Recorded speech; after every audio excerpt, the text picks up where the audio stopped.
Je suis ici pour vous faire une formidable révélation. La photo que vous allez voir dans quelques instants va sans doute changer votre vision du monde durablement. Alors franchement, gardez bien votre souffle. Voilà, c'est ça ma révélation. Mesdames et messieurs, les bisounours existent. Je les ai rencontrés, la photo en témoigne. C'est ma vie de faire des rencontres dans des peuples lointains, de voyager, notamment à travers les émissions de découverte que j'anime. Et je dois reconnaître que cette rencontre-là, en particulier, elle a vraiment apporté quelque chose de très fort à mon existence. Bon alors, je vous rassure, je ne suis pas fou et je ne suis pas assez sous drogue pour voir des ours en peluche vivants. Évidemment, cette photo, c'est juste une petite blague pour rendre hommage à des gens qui m'inspirent beaucoup. Ceux que péjorativement on appelle les bisounours. Vous savez, ce sont tous ces gens qui ont une vision du monde fraternelle, et je crois que si on les écoutait plus, eh bien on vivrait mieux collectivement, tout simplement. Alors si je suis là, c'est pour être leur porte-parole. C'est quoi un bisounours ? Eh bien figurez-vous qu'en préparant ce TED, je me suis rendu compte que ce mot avait sa définition dans le dictionnaire. En substance, ce qu'il nous dit, c'est que ce sont des gens d'une extraordinaire bonté et d'un optimisme béat qui vivent dans un décalage profond avec la réalité. Extrême bonté, optimisme béat et décalage profond avec la réalité. Et quand on passe de la fiction au monde réel, justement, j'ai constaté que ce terme était de plus en plus utilisé pour discréditer des gens qui ont une vision nuancée, modérée de la société, à un moment où, je pense que vous l'aurez constaté aussi, on est de plus en plus poussé à être dans le pour ou le contre, et où il semble que de plus en plus de gens aient envie d'en découdre. Je suis sûr que vous la connaissez tous, cette expression. Ça va, on n'est pas dans le monde des bisounours. Je pense qu'on l'entend à peu près 250 fois par jour sur les plateaux des chaînes d'information en continu. Bon, 250 fois, c'est pas très nuancé, ça doit être un peu moins, mais quand même. Par des polémistes qui veulent ainsi renvoyer dans les cordes un contradicteur qui viendrait modérer une de leurs indignations grossières. C'est aussi une expression qui est très utilisée par des responsables politiques pour pouvoir montrer le manque de lien avec le vrai monde, avec la vraie vie, avec les vrais gens, d'une personne qui n'est pas d'accord avec eux. Je suis sûr que vous l'avez senti, en tout cas que vous l'avez entendu, cette expression, notamment dans des débats récurrents comme ceux sur la sécurité dans nos villes, dans nos rues. Il y aurait d'un côté le camp des réalistes autoproclamés, ceux qui pensent que tout va mal et que nous sommes au bord du chaos, et puis de l'autre côté, pour ne même pas parler des laxistes, les bisounours, c'est-à-dire les gens qui, comme moi, pensent que oui, on peut s'émouvoir des problèmes d'insécurité, déplorer et même s'indigner de la mort d'adolescents dans des rixes entre bandes rivales, mais que non, nous ne sommes pas au bord de la guerre civile. Personnellement, ma vie de voyageur m'a amené dans des pays en guerre civile ou au bord de la guerre civile, et je peux vous garantir que nous en sommes très loin. Alors évidemment, quand je vous dis tout ça, je pense que la nuance et la modération ont un peu de mal à s'imposer aujourd'hui parce qu'elles ne sont pas forcément très adaptées aux grandes problématiques qui traversent notre époque. Par exemple, l'épidémie de coronavirus ou encore le terrorisme. Je crois que toutes ces questions mettent vraiment en doute notre capacité à garder notre sang-froid et à ne pas vouloir désigner un ennemi ou un groupe d'ennemis qu'on pourrait montrer du doigt et sur lequel on pourrait déverser toute notre colère, notre haine ou nos frustrations. Moi aussi, j'ai cette tentation des fois. Et puis, lorsque l'émotion, la colère et la haine sont remplacées par la réflexion, on se rend compte que les situations sont bien plus complexes. Et d'ailleurs, c'est ça qui est difficile. Il n'y a pas une solution toute faite à la plupart des grandes questions qui traversent notre époque. Le problème, le second problème, c'est que la complexité et la nuance, eh bien, ça se marie très mal avec 240 caractères sur Twitter et avec cette façon de communiquer des réseaux sociaux où les débats deviennent des invectives et où les questions complexes deviennent des débats simplistes. Par exemple, je vous pose la question, êtes-vous pour ou contre le mouvement des Gilets jaunes ? Êtes-vous pour ou contre les vaccins en général ? Êtes-vous pour ou contre la manière dont vos gouvernements gèrent la pandémie de Covid-19 ? Oui ou non ? Les policiers sont-ils tous violents ? Oui ou non, les boomers, vous savez cette horrible expression « ok boomers », c'est-à-dire ces gens nés dans les 30 glorieuses, ont-ils vraiment détruit notre planète en se fichant des générations futures ? Ou à contrario, oui ou non, les jeunes sont-ils tous d'affreux glandeurs lobotomisés par leur smartphone ? Et que dire des questions sur la laïcité, les caricatures du prophète Mahomet, ou encore sur les discriminations liées au genre ou à la couleur de peau ? Très sincèrement, si vous avez un avis tranché pour ou contre sur toutes ces questions, honnêtement, je vous admire, ou en fait, vous me faites un petit peu peur aussi. Parce que moi, pour rien vous cacher, je passe pas des moments très drôles depuis quelques années dans les discussions, où l'on m'envoie des certitudes dans la figure, et où je me sens un peu petit garçon, pour ne pas dire bisounours, avec mes positions nuancées. Ouais, alors écoute, je crois que c'est pas exactement ça, tu vois. Oui, je suis d'accord, mais en même temps, et là, je me fais ratatiner par les personnes qui ont des convictions très fortes. Et pourtant, j'ai compris récemment que la conviction très forte, la conviction la plus forte que je pouvais avoir, c'était celle de la nuance. Oui, la nuance est une conviction. Et je m'en suis rendu compte en repensant à l'expérience la plus marquante, la plus profonde de mon enfance. Celle qui m'a le plus cimenté, le plus façonné, c'est d'avoir grandi au milieu d'êtres humains, d'adultes, qui avaient le courage de la nuance, qui ont choisi cette voie et qui m'ont permis d'être là, puisqu'ils ont accompagné un amour qui, franchement, avait bien des obstacles devant lui. Ils lui ont permis de s'épanouir. C'est l'amour de mes parents. Alors, dans cette histoire, il y a deux femmes qui ont joué un rôle majeur. Je vous disais tout à l'heure, un bisounours, c'est optimisme béat, excessive bonté et décalage avec la réalité. Eh bien, ces deux femmes, je peux vous dire qu'on était loin de la définition du bisounours. Alors, celle qui est le plus à droite, elle s'appelle Fatima, dite Lella, c'est ma grand-mère algérienne. Et puis, à côté d'elle, en noir et blanc, voilà Lucienne, ma grand-mère française, qui était en fait la mère de ma maman. Et donc, ces deux femmes, elles ont eu un destin absolument extraordinaire. Ce sont des pages d'histoire du XXe siècle. Fatima, elle est née au début donc, du XXe, à une date que nous ne connaissons pas, dans un pays colonisé, l'Algérie. Elle a connu la guerre d'indépendance de son pays, qui l'a touchée jusque dans sa chair, puisque mon grand-père est mort, il a été tué pendant cette guerre.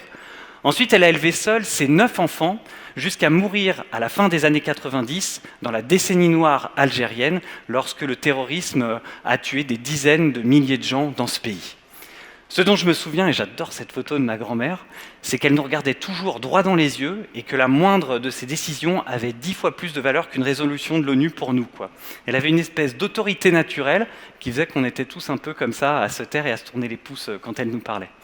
Mais au-delà de ça, c'était une grand-mère très aimante, très drôle, très joyeuse. Et puis je la revois aussi faire sa prière dans l'appartement d'Alger ou d'Oran à l'appel du muezzin lorsqu'on partait en vacances dans ma famille algérienne. Lucienne, elle, eh bien, elle vient d'un monde complètement opposé. Là encore, une tranche de vie incroyable, née en 1922, morte en 2009, 87 ans d'une vie commencée après la Première Guerre mondiale dans la France rurale, dont tant d'hommes étaient morts dans les tranchées de Verdun. Elle a connu la mécanisation des campagnes, la Deuxième Guerre mondiale, le droit de vote des femmes, l'émergence de l'informatique et même des réseaux sociaux à la fin de sa vie. Et alors, quand je repense à ma grand-mère, eh bien, je revois d'abord ses mains de travailleuse de la terre, des mains abîmées par ce travail, mais qui racontaient bien sa vie. Et puis je la revois aussi dans son jardin, au milieu de ses arbres fruitiers, de ses légumes où nous on jouait, et des moments qu'on passait quand on allait à la messe de minuit avec elle et mon grand-père, les soirs de Noël dans la petite église du village enneigée de Haute-Savoie où ils vivaient. Donc vous l'aurez compris, ce sont deux femmes qui n'auraient jamais dû se rencontrer. Mais c'était sans compter sur deux trublions qui étaient tout simplement mes parents et qui s'appellent Mohamed et Bernadette. Alors des fois, je vous fais une confidence, on s'est quand même demandé souvent avec ma sœur s'ils ne s'étaient pas mis ensemble juste pour le fun, parce que franchement, Mohamed et Bernadette, fallait le faire. Bravo à eux, c'est un peu couscous au lardon ou les pièces de boulevard parisiennes. Mais en tout cas, eux aussi, leur vie, c'est quand même vraiment une tranche de notre histoire. Ils se sont rencontrés dans les années 70, sur les rives du lac d'Annecy, et là, eh bien évidemment, l'histoire d'un couple mixte à cette époque n'allait pas forcément de soi. De nombreux obstacles se mettaient face à eux. Mon père, par exemple, devait trouver sa place dans le milieu rural d'où venait ma mère. Alors moi, j'ai souvent jugé avec beaucoup de dureté cette époque. J'en ai voulu un peu aux gens qui les ont regardés de travers. Mais mes parents, eux, c'est étonnant, hein, mais ils l'ont vécu cette époque, ils font preuve de beaucoup plus de nuances. Donc je vais essayer de raconter cette histoire à leur manière. Pour eux, s'il y avait des obstacles, c'est aussi qu'on était dans un moment où la diversité de la société française, la diversité des religions, la diversité des couleurs de peau, des cultures, n'était pas aussi apparente. Et puis ils me disent toujours que l'ouverture sur le monde n'était évidemment pas aussi grande que celle que nous vivons aujourd'hui. Et donc, c'était très difficile pour eux d'imaginer pouvoir vivre les choses simplement avec des gens qui avaient du mal à anticiper ce que pouvait être une culture étrangère. Et n'oublions pas aussi que cette histoire, elle prend vie quelques années seulement après la guerre d'Algérie et les guerres de décolonisation qui avaient laissé des traces profondes dans la société française. Mais dans ma famille, dans mes familles, un miracle a eu lieu. Plutôt que de se tourner le dos, ma famille algérienne et ma famille française ont décidé de se rapprocher. Alors comment est-ce qu'il s'est fait ce miracle ? Eh bien d'abord, il s'est fait avec beaucoup de courage, ce fameux courage de la nuance.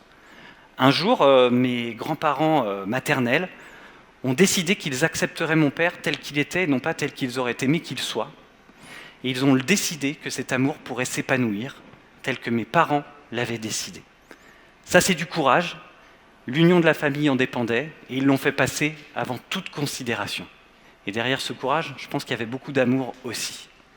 Et puis une fois que le courage est arrivé, il y a eu cette magie, ce processus, cette alchimie extraordinaire qu'on appelle la rencontre. Vous savez, c'est ce moment où des personnes qui n'ont rien à voir se retrouvent et où tout d'un coup, elles arrivent à voir qu'elles ont un terrain d'entente à partir duquel elles peuvent discuter ensemble, partager ensemble, jusqu'à s'aimer et même devenir amies. Alors, dans mes souvenirs d'enfant, ces moments-là, ça passe par des choses toutes simples mais essentielles. Par exemple, des repas de famille dans la cour de mes grands-parents, dans leur ferme en France. Ma grand-mère Fatima arrivait dans la tenue que vous avez vue sur la photo. Elle s'asseyait, elle mangeait, elle rôtait à la fin du repas. Nous, pour moins que ça, on aurait dû retourner dans nos chambres, mais elle avait le droit de le faire. Et puis, je me souviens qu'autour de la table, il y avait des habits différents, il y avait des accents différents, il y avait une façon de parler le français différente. Il fallait parfois que mon père traduise à ma grand-mère pour qu'elle comprenne ce qui se passait. Mais il y avait de l'échange, il y avait de la convivialité, des rires et des instants tout simples qui permettaient de comprendre aussi qu'on avait des valeurs communes.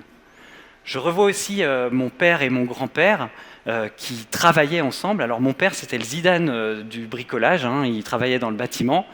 Et mon grand-père, lui, on va dire qu'il jouait plutôt en Ligue 2 pour tout ce qui était bricolage. Je crois que j'ai beaucoup hérité de lui. Et je les revois tous les deux sur le toit de la maison de mon grand-père, en train de réparer des choses, de se passer des outils, de se donner des conseils, bref, de collaborer, d'être dans la collaboration. Et tout ça, ça se terminait évidemment autour d'un bon café où la discussion continuait et on apprenait à devenir des amis très forts, puisque je crois que mon père et mon grand-père sont peut-être les deux meilleurs amis que j'ai pu voir dans ma vie. Alors aujourd'hui, mes 4 grands-parents sont morts et j'espère qu'ils continuent ce dialogue là-haut parce qu'ils croyaient en des dieux différents, mais en un même paradis. Donc j'espère pour eux qu'ils se sont retrouvés là-haut.